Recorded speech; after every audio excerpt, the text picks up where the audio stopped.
Itong klasing tradisyon ang gusto kong baguhin sa ating Pilipinas. Dahil itong tradisyon na ito, minsan mga boss, explain ko lang sa inyo hindi talaga ito nakakatuwa. Alam nyo kung bakit? Dahil kung ikaw ay naninirahan sa isang lugar na may ganitong tradisyon at ikaw ay hindi naman naniniwala sa ganitong tradisyon, ay malaking purwisyo po ito sa atin, mga busing. Bakit? Bakit kako? Kasi, for example ganito, nakita nyo nakasakay ito sa jeep. Mayroong mga pasahero. Tapos, may nangyayaring basaan.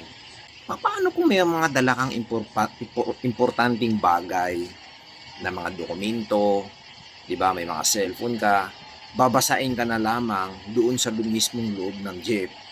Katulad ng nakikita nyo sa video na ito, makikita nyo dyan, di ba? Kung sa akin mangyari ito mga boss, talagang magagalit ako nito.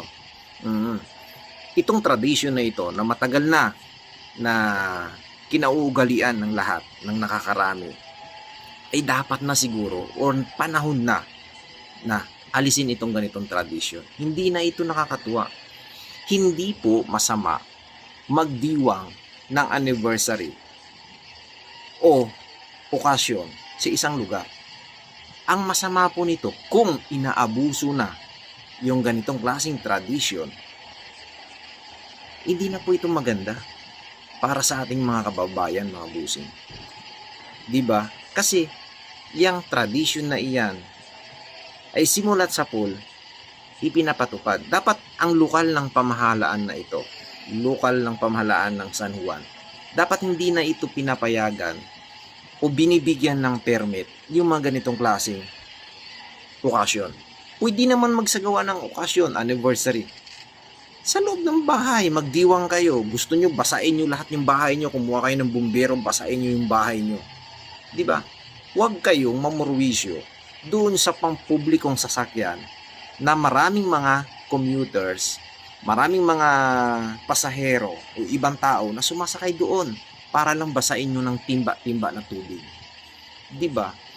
Nangyari kasi itong anniversary na ito o tradition na ito nung kahapon, I think kahapon ito sa San Juan, sa Manila. Nakakalungkot, di ba? Kung mapapanood mo yung video, kung ikaw yung nakasakay mismo sa jeep na yon, I'm sure magagalit ka nito.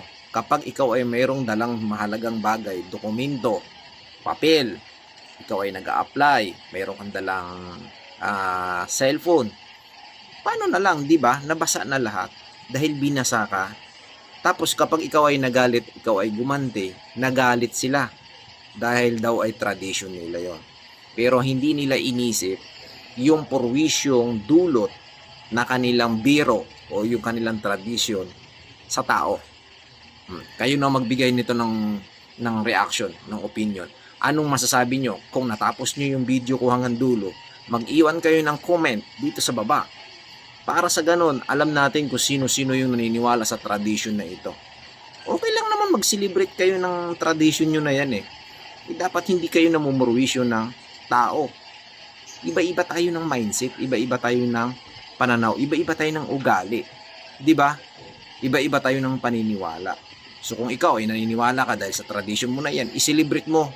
Bumbahin mo ng bumbahin ang iyong bahay ng bumbero. Tubig, kumuha ka ng tangke ng bumbero, bumbahin mo, basain mo. Diba? Huwag kang mamamasa ng ibang tao na hindi mo naman kakilala. Diba? So, kayo nang bahalang humusga nito mga boss.